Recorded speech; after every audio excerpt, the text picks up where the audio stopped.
निर्वाचित सरकारलाई असहयोग, विरोध र घेराबन्दीमा पुर्याइएपछि मेरा सामु सार्वभौम जनता समक्ष जानुको विकल्प रहेन।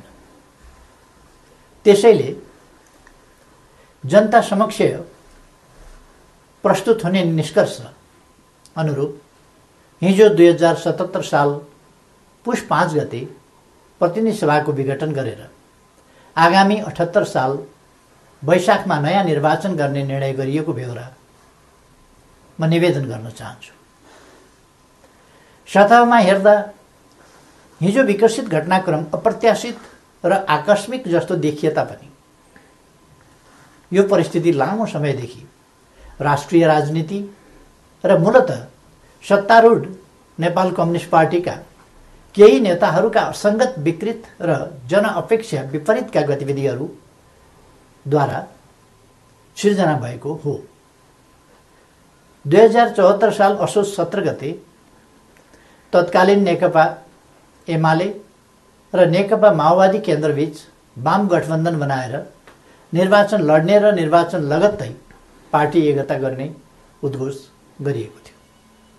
यो निर्णय आम निर्वाचन मार्फत आम जनताद्वारा स्पष्ट रूपमा अनुमोदन भएको थियो। तर निर्वाचन पश्चात राष्ट्रिय राजनीतिलाई जनअपेक्षा अनुरूप अगाडि बढ्न नदिने विभिन्न विसङ्गत गतिविधि सुरु भए। सुरुमा सरकार गठनमा विलम्ब गराउने र जनादेश विपरीत अन्त्यहीन बार्गेनिङ र दबावमा राष्ट्रिय राजनीतिलाई अल्झाउने त्यति बेलाका गतिविधिहरू तपाईहरूको सम्झनामा ताजै छन् भन्ने ठान्दछु। बाधाहरू पन्छाउँदै सरकार गठन भयो र सरकारले जनअपेक्षा अनुरूप काम गर्न पनि सुरु गर्यो। त्यसपछि केही नेताहरूद्वारा निरन्तर रूपमा अस्थिरताका सन्देश र प्रयास जारी रहे। सरकार गठनको 1 वर्ष नपुग्दै कुनै नेताले मुलुक बाहिर गएर अस्थिरताको सन्देश छर्नुभयो भने कुनै नेताले प्रधानमन्त्री मुलुकमा नभएको मौका पारेर देश डुब्न लाग्यो भन्दै बचाउनका लागि माझी गुहार्न थाल्नुभयो। सरकार संविधानको कार्यान्वयनका लागि नयाँ कानुन निर्माण, संघीयताको कार्यान्वयन र मुलुकको सामाजिक आर्थिक रूपान्तरणमा केन्द्रित थियो। तर कतिपय साथीहरूका आँखा निरन्तर पद, प्रतिष्ठा र पद सोपानमा मात्रै केन्द्रित भए। आफ्नो काँधमा आएको ऐतिहासिक अभिभारा पूरा गर्ने गरी नीति निर्माण, राज्य सञ्चालन र जनपरिचालनमा केन्द्रित हुनुपर्ने नेकपालाई केही नेताहरूले आफ्ना असन्तुष्टि, कुण्ठा र आत्मकेन्द्रित सोचहरूको बन्धक बनाउने र निष्प्रभावित तुल्याउने प्रयास गर्नुभयो। दिदीबहिनी तथा दाजुभाइहरू, समस्या समाधानका लागि दुई अध्यक्षहरूका बीचमा कार्यविभाजन गरेर एकजना सरकार र अर्कोले पार्टी सञ्चालनमा केन्द्रित हुने निर्णय भएपछि समस्या समाधान हुने अपेक्षा गरिएको थियो। मैले सोही अनुरूप आफूलाई पूर्ण रूपमा सरकारमा केन्द्रित गरेँ। यसबीचमा पार्टी काम कति अगाडि बढ्यो, एकीकरणका बाँकी काम कति पुरा भए, महाधिवेशनको तयारी कति अगाडि बढ्यो र जनतालाई समस्या परेको बेला विशाल पार्टी पङ्क्तिलाई कति परिचालन गरियो, यसमा मैले केही भनिरहनु पर्ला जस्तो लाग्दैन। तथ्यहरू आफै बोल्छन्। तर सरकारलाई भने राम्रोसँग चल्न दिइएन। पार्टी घोषणापत्रको मर्म र समृद्ध नेपाल सुखी नेपालीको अभियानलाई हाँक्न सक्ने गरी योग्यता क्षमताका आधारमा मन्त्री परिषद पुनर्गठन गर्न खोज्यो भने आफ्नो र पराईका कित्ता काट गरेर टुङ्गोमा पुग्न दिइएन। महत्त्वपूर्ण संवैधानिक अङ्गहरूमा रिक्तता सिर्जना हुन थाल्यो, पूर्ति गर्न पाइएन। पछाडि परेका सामाजिक समुदायको हितका लागि विभिन्न संवैधानिक आयोगहरूको व्यवस्था छ, तर 2.5 वर्षसम्म पनि त्यहाँ नियुक्ति हुन पाएन। सरकारले दूरगामी महत्त्वका काम गरेको छ। प्रतिकूलताका बीचमा पनि मुलुकले महत्त्वपूर्ण उपलब्धि हासिल गरेको छ। युगान्तकारी काम सुरु भएका छन्। तर विपक्षी दलहरूलाई पनि उछिनेर केही नेताहरू सरकारको अनन्त विरोध र नकारात्मक मनोविज्ञान सिर्जना गर्न उद्यत भइरहनु भयो। सरकारले प्रस्तुत गरेका कतिपय प्रस्तावमाथि सार्वभौम संसदलाई छलफल पनि गर्न नदिइकन जबरजस्ती रोकेर राखियो। विगत केही महिना यता सरकार कस्तो कठिनाइ बीच काम गर्न बाध्य भयो र कस्तो घेराबन्दीको शिकार भयो भन्ने बारेमा यहाँहरू अनभिज्ञ हुनुहुन्न भन्ने म ठान्दछु। मैले राज्य प्रणालीमा पनि र पार्टी संरचनामा पनि नेतृत्व हस्तान्तरणको एउटा वैधानिक प्रणाली बसाल्ने प्रयास गरेँ। प्रधानमन्त्री चयन ताजा जनादेशका आधारमा बन्ने संसदले गरोस् र पार्टी नेतृत्वको चयन महाधिवेशनबाट होस् भन्ने विधि स्थापित गर्न खोजे। सङ्घीय लोकतान्त्रिक गणतन्त्रका निम्ति अगुवाई गरेको पहिलो पुस्ताले संरक्षक र उत्प्रेरकको सम्मानजनक भूमिकामा रहोस् र मुलुकको नेतृत्व सामाजिक आर्थिक रूपान्तरण र समृद्धिको मिसन पूरा गर्न सक्षम र सक्रिय नयाँ पुस्तामा हस्तान्तरण होस् भन्ने मार्गचित्र प्रस्तुत गरे। यसै मान्यताका आधारमा 5 वर्षको सरकारको नेतृत्वपछि सुयोग्य नेतृत्वलाई जिम्मेवारी हस्तान्तरण गर्ने र महाधिवेशनद्वारा पार्टीको कार्यकारी जिम्मेवारीबाट अवकाश लिने घोषणा समेत गरे। मुलुकको जटिल अवस्थामा नियमित महाधिवेशन हुन नसक्ने हो भने पनि विशेष महाधिवेशन गरेर अध्यक्ष पद हस्तान्तरण गर्न इच्छा गरे र योजना पनि प्रस्तुत गरे। तर महाधिवेशनका लागि साथीहरूले 4 महिना पनि कुर्न सक्नु भएन। उल्टै मेरो राजनीतिक चरित्र हत्या गर्ने गरी अत्यन्त लाञ्छित र अपमानित गर्दै आरोप पत्र पेश गर्नुभयो। त्यसलाई पार्टीको लोगो र कार्यालयको दुरुपयोग गर्दै राष्ट्रव्यापी रूपमा वितरण गर्नुभयो र वस्तुतः पार्टी विभाजनको अप्रत्यक्ष घोषणा गर्नुभयो। अर्कातिर भित्रभित्रै प्रधानमन्त्री विरुद्ध अविश्वास प्रस्तावको तयारीलाई अगाडि बढाउनु भयो। पार्टी अध्यक्ष एवं संसदीय दलका नेतालाई थाहै नदिई संसद अधिवेशन बोलाउन हस्ताक्षर सङ्कलन गरेर साथीहरूले संविधान विपरीत पार्टी प्रणाली र पद्धतिमाथि यसअघि नै गम्भीर आघात पुर्याउनु भयो। यसपछि नै पार्टीभित्रको अवस्था निकै गम्भीर र सङ्कटपूर्ण बन्न पुगेको।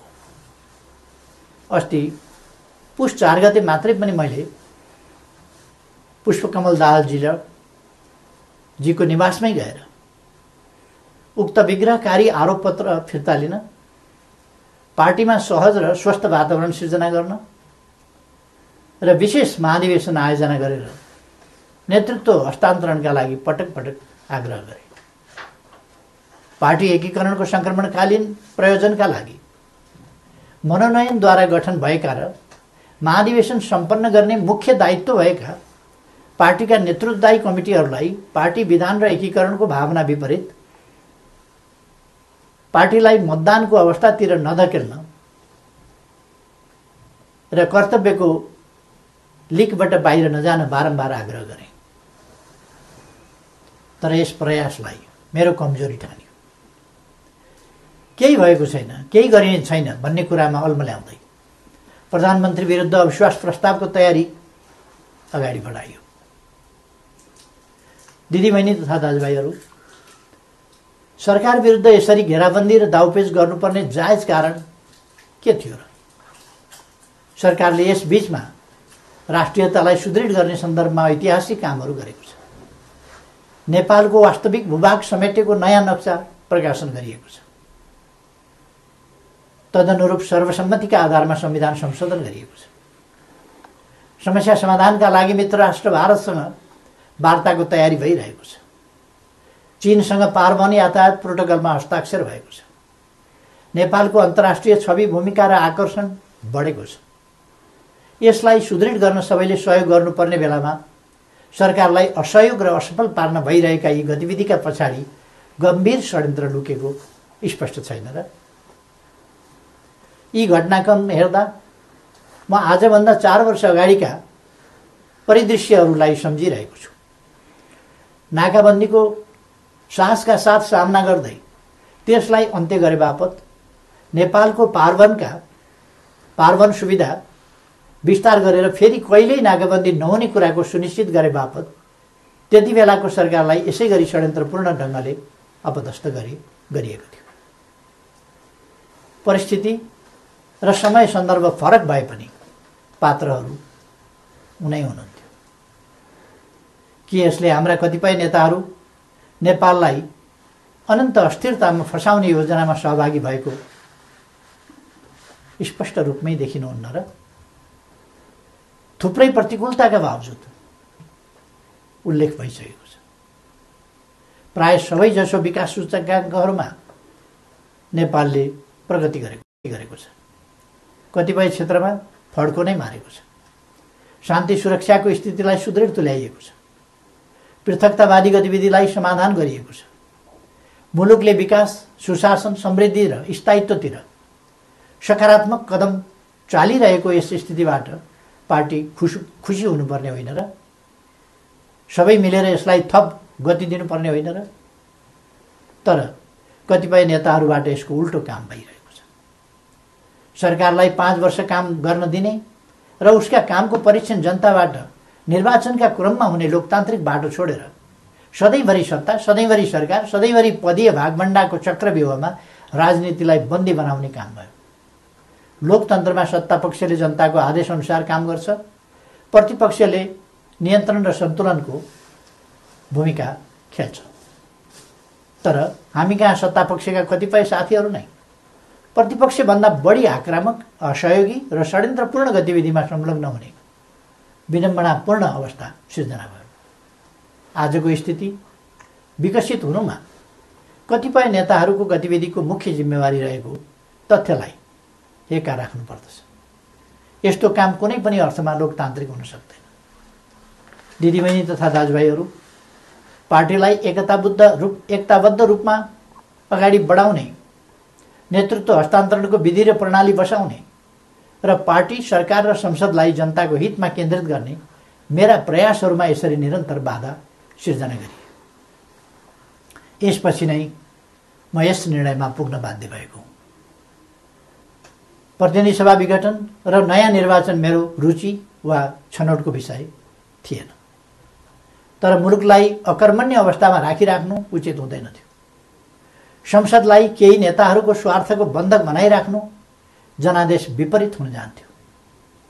जनताको भावनाअनुसार काम गर्न अगाडि बढ्नै नसक्ने स्थितिबाट मुलुकलाई निकास दिनै पर्थ्यो। जनअनुमोदित नेकपाको यस सरकारलाई आफ्नै दलका नेताहरूले काम गर्न नदिने र दलभित्रको कचिङ्गनले प्रतिनिधि सभालाई पनि शिकार बनाउने अवस्था अन्त्य गर्नै पर्थ्यो। यसै पृष्ठभूमिमा म नयाँ जनादेशका लागि सार्वभौम जनता समक्ष जाने निष्कर्षमा पुगेको हुँ। म अझै पनि विगतका सबै तिता पीडाहरूलाई बिर्सेर एकताबद्ध भई निर्वाचनमा सहभागी हुन कमरेडहरूलाई आग्रह गर्न चाहन्छु। निर्वाचनको घोषणाले पार्टी एकतालाई बलियो बनाउने अपेक्षा गरेको छु। पार्टी पहिलो शक्ति बन्नुमा, पार्टी एकता हुनुमा र पार्टीले विशाल जनसमर्थन प्राप्त गर्नुमा केपी ओलीको कुनै योगदान छैन। हामी पो निर्णायक हौँ भन्ने कमरेडहरूलाई पनि लोकप्रियता र क्षमताको मापन गर्न यसले अवसर दिनेछ। प्रधानमन्त्री बन्न व्यग्र प्रतीक्षामा वा प्रयासमा रहनुभएका नेताहरूलाई पनि ताजा जनादेशले विकल्प दिनेछ।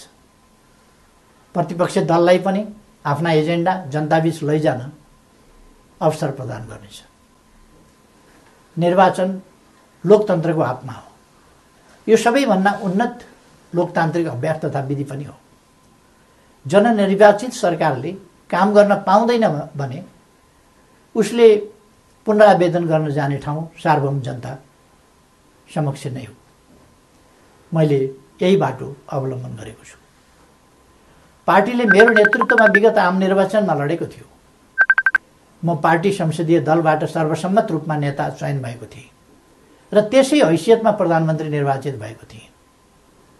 बहुमत प्राप्त दलको सर्वसम्मत नेतालाई काम गर्न नदिइएपछि बन्द कोठामा अनुचित र सिद्धान्तहीन सम्झौतामा अल्झिएर जनअपेक्षामा आँच पुर्याउनु मैले उपयुक्त ठानिनँ। जनतालाई फैसला गर्न दिनु नै सबैभन्दा लोकतान्त्रिक विकल्प हो भन्ने मैले ठाने। त्यसै पनि जस्केलाबाट सरकारमा छिर्ने र जनमतको उपहास गर्ने अलोकतान्त्रिक चरित्रप्रति मैले सधैँ विमति राख्दै आएको छु। दिदीबहिनी तथा दाजुभाइहरू, नेपालको संविधानले नेपालको सार्वभौम सत्ता र राजकीय सत्ता जनतामा निहित रहने व्यवस्था गरेको छ। राज्य सञ्चालनको अन्तिम निर्णयकर्ता जनता हुन्। जनताको यो सार्वभौम सत्ता, राजकीय सत्ता र निर्णय निर्वाचन मार्फत व्यक्त हुन्छ। जनताको अभिमत व्यक्त हुने निर्वाचनले लोकतन्त्रलाई थप सुदृढ र परिपक्व बनाउँछ। हाम्रो लोकतान्त्रिक प्रणाली नयाँ छ तर कमजोर छैन। मुलुक जनप्रतिनिधिविहीन अवस्थामा छैन। राष्ट्रिय सभा क्रियाशील छ। प्रदेश सरकार र प्रदेश सभा एवं स्थानीय सरकारहरू मुलुकको संविधान र कानुन अनुरूप आफ्नो तहमा राजनीतिक नेतृत्व प्रदान गरिरहेका छन्। राष्ट्रपति र न्यायालय लगायतका संस्थाहरू र राज्यका निजामती एवं सुरक्षा अङ्गहरू सबै आफ्नो कर्तव्य निर्वाहमा दृढ छन्। 4.5 महिनापछि नयाँ प्रतिनिधि सभा स्थापित भइहाल्ने नै छ। 21औं शताब्दीको नेतृत्व गर्न तयार भएर बसेको हाम्रो युवा पुस्ता लोकतन्त्रप्रति प्रतिबद्ध छ। यो पुस्ता नै लोकतन्त्रको सबैभन्दा ठुलो पहरेदार हो। यस परिस्थितिमा म सम्पूर्ण युवाहरूलाई लोकतन्त्रको रक्षाका लागि एकजुट भएर दृढतापूर्वक अगाडि बढ्न आह्वान पनि गर्न चाहन्छु। त्यसैले निर्वाचनमा जाँदा संविधान अप्ठ्यारोमा पर्छ, लोकतान्त्रिक गणतन्त्र सङ्कटमा पर्छ र मुलुक अस्थिरतातर्फ धकेलिन्छ भनेर चलाउन खोजिएका प्रचार या फिजाउन खोजिएका आशंका र भ्रमहरू निराधार छन्। राजनीतिक स्थिरताको प्रत्याभूति गर्ने निर्णायक तत्त्व जनताको अभिमत हो। तसर्थ कुनै पनि कुरामा नअल्मलिकन आम निर्वाचनको तयारीमा केन्द्रित हुन म सबैमा हार्दिक आह्वान गर्दछु। धन्यवाद।